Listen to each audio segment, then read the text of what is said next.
company, I would be looking for new people with those skills. So I believe all the area companies would desire that as well. Any questions? What do you guys think? Yes. In your last slide, you said you were walking by opportunities and you had to learn to see. Yeah. So can you give me an example of that? Oh, well, what those opportunities Yeah, are? how did you learn to see Well, it? the example I gave on inventory, okay? I would go in and see my distributor partner. I didn't get a great feeling that seeing my product in there on the shelves. My competitors did, because they've always tried to do that. I was walking by that every day. Once I understood what they really cared about, how they measured it, and then we were able to realize that velocity was important, and in fact, have a wide breadth, not a very narrow breadth that's deep. Have a wide breadth that's shallow. That was an opportunity that was sitting there all the time. Had a trip on it. Another one was a product as well.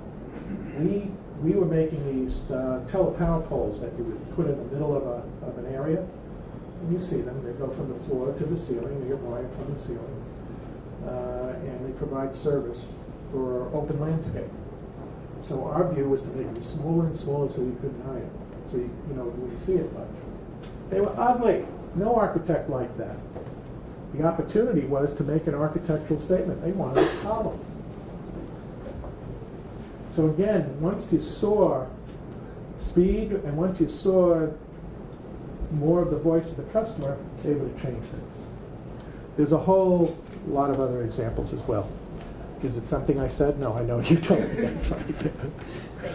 All right. Have a good night. Thank you. Okay. Any other questions?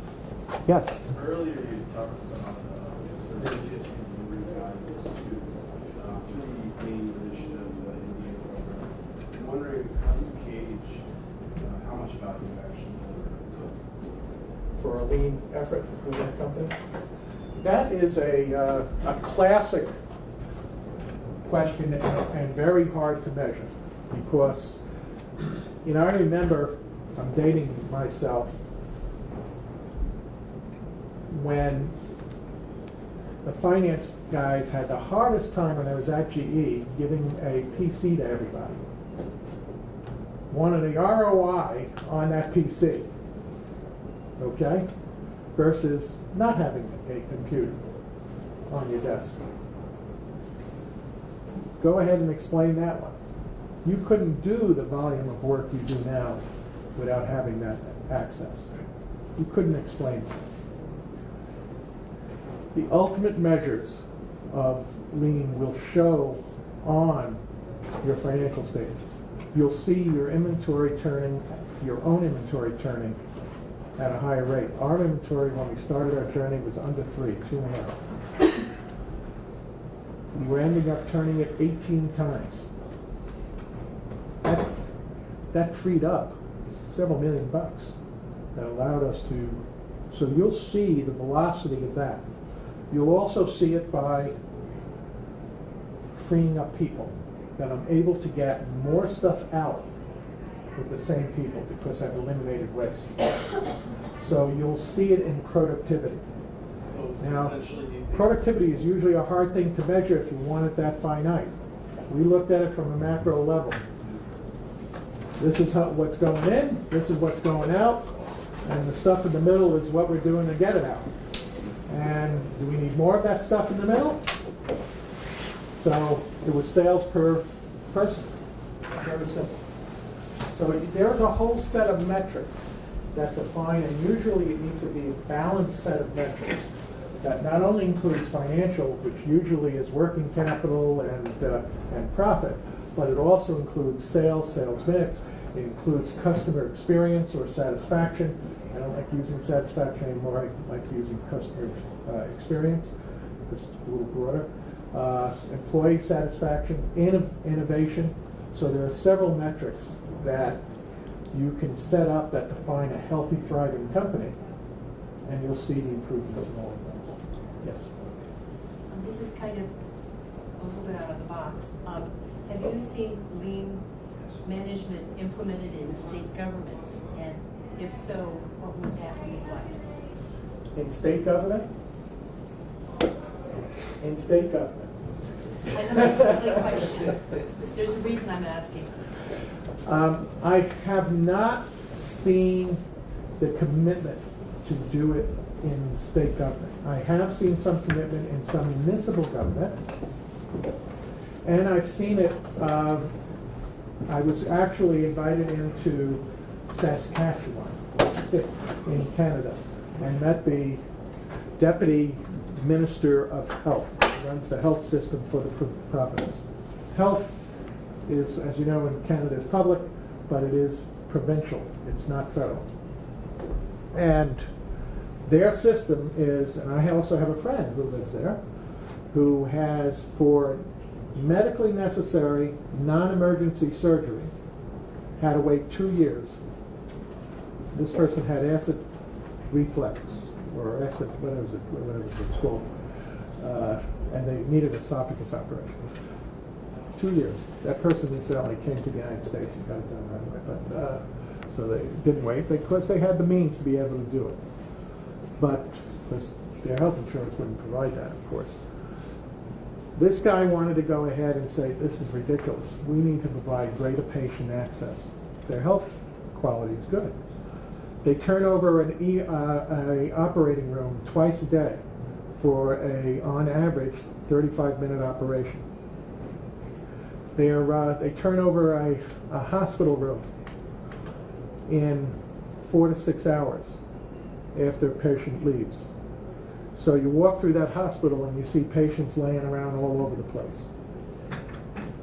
Yes, I have seen it successfully done in operations like that. I've seen it in municipals. I have not seen it in any state government. One of the reasons why for lean to be successful in a business or in any place is that the senior people leading it have to be totally engaged and committed. This Saskatchewan Deputy Minister of Health was right in there doing it. He lived it. Okay? And unless that happens, it's not going to go very far. It'll hit a glass ceiling up to some people who want to work lean and that thinking. It'll help, but you'll never leverage it. Any other questions? Yeah. Just a comment on that. The state of Connecticut, at least the governor, pays lip service to lean, and I know there are some lean initiatives in agencies, but it hasn't gotten the leadership and the traction. But there's $250 million of overtime paid in Connecticut to state employees. Wow. So if you could... That's opportunity. If you could eliminate the overtime without reducing headcount, you would have half of the budget deficit that they're looking at and provide the same value.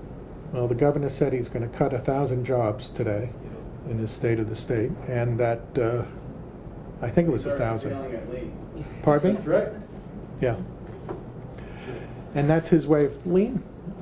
Sorry, I have a little problem with that one.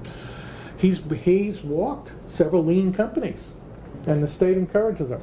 And there's a group called Constep, which is a quasi-public private company that helps. They know lean, but not very well around the state government that I found. Any other questions? Oh, sorry. I have a question. So if you do these courses, how would you be able to utilize this knowledge? Is it through going through a consulting firm and becoming a consultant for other companies? Or is it like something if you later plan on starting your own business, you have this knowledge? How do you get? Even though nowadays I'm a consultant, I never liked consultants.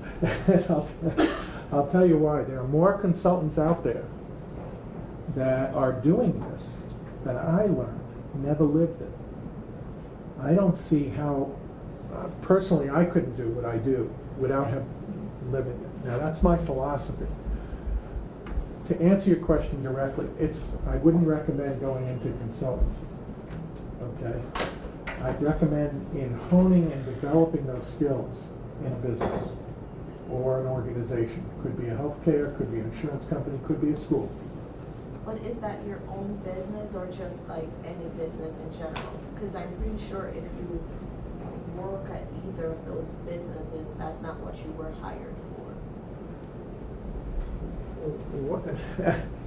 Separate the issue. You're hired in any business to do a job, okay? I have respect for you and your brain. Can you do your job better?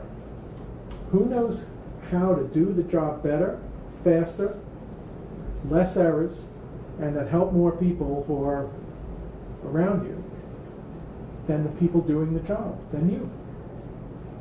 So if you have the philosophy of Kaizen, change for the better, every day, you will be that spark that changes things in how you do things.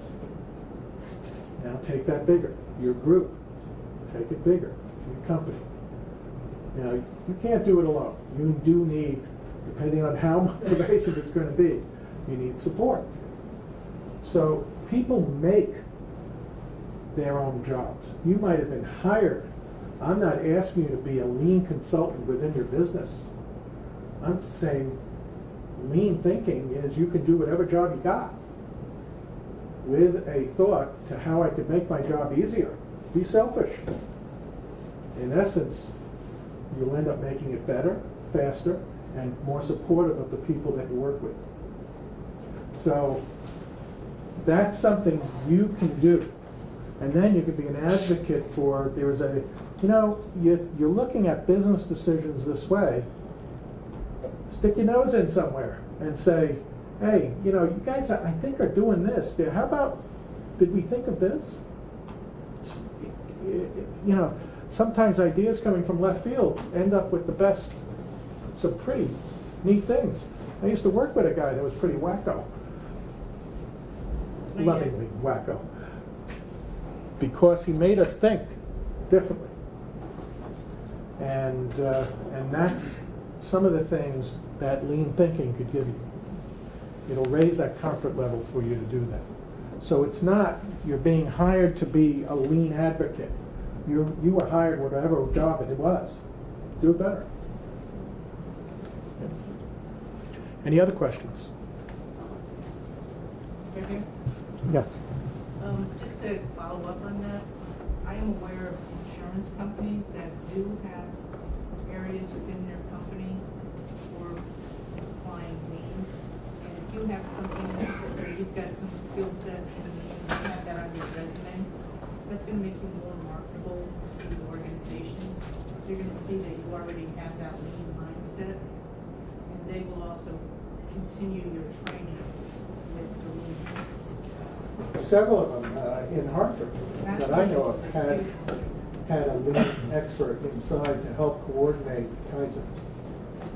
Yes, sir. Progressive companies require you to have these things. So don't think it's like a side job. If you're going to be hired to get into these progressive companies that are in big growth mode, you're going to be required to have those tools, or we're going to have to supply them to you. But either way, you're going to, it's a gain of entry to even be employed. Yeah, as far as I'm concerned. Thank you for that. That's correct. That's absolutely. Anybody else? Well, very good. I took longer than I thought, and you stayed up, which is pretty good in a hot room. Anyway, thank you very much. Nice meeting you. I didn't even see you come in.